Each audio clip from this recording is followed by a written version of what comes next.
Salam sejahtera untuk kita semuanya. Shalom. Hari ini kita masuk pada hari yang kedua dalam program Perenungan Firman Tuhan selama setahun. Tentunya perenungan Firman Tuhan diambil dari kitab Kejadian sampai pada kitab Wahyu. Hari ini kita akan membahas di dalam kitab Kejadian pasalnya yang keempat, 5, dan 6. Ketika kita membaca dan mempelajari kitab-kitab ini, ternyata kita mendapati bahwa sesungguhnya manusia bukannya menjadi lebih baik, tetapi malah menjadi lebih buruk dengan melakukan dosa-dosa yang menjadi keinginan daging mereka. Kalau di dalam ayatnya yang ketiga, di dalam Kejadian pasal yang ke-6 dikatakan seperti ini.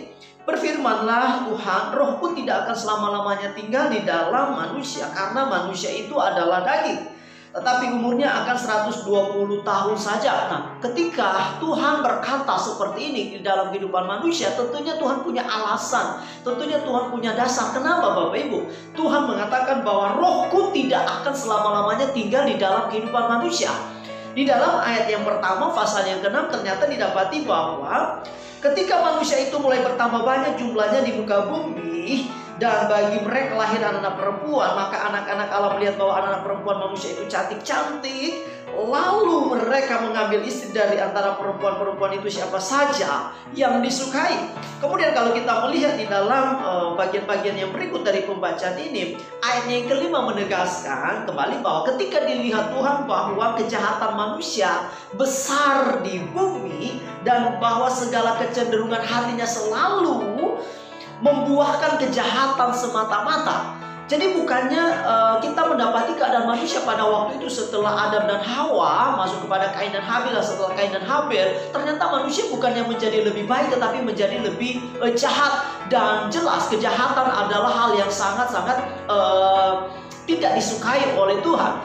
Tetapi Bapak Ibu diberkati oleh Tuhan, sekalipun manusia-manusia pada waktu itu semakin hari semakin bertambah jahat, tetapi Tuhan mendapati ada satu orang yang hidupnya bergaul erat dengan Tuhan, yang hidupnya benar di hadapan Tuhan, dan hidupnya tidak bercela di hadapan Tuhan, yaitu Nuh.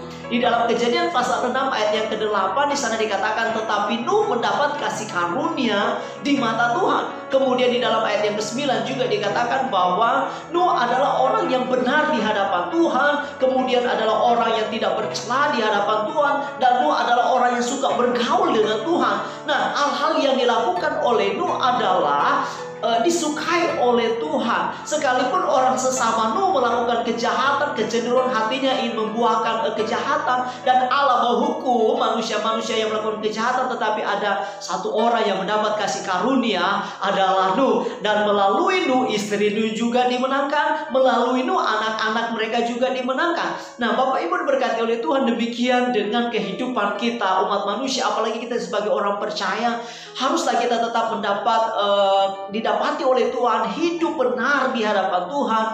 Kita didapati Tuhan hidup tidak bercela di hadapan Tuhan. Kita didapati Tuhan adalah orang-orang yang mempertahankan kekudusan di hadapan Tuhan.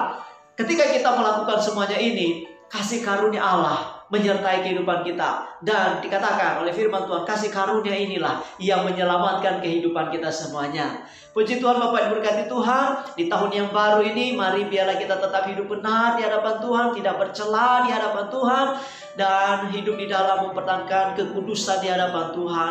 Tuhan Yesus memberkati kita semuanya. Selamat menjalani tahun yang baru ini. Tetap semangat, tetap bersyukur, dan tetap berdoa. Tuhan Yesus memberkati.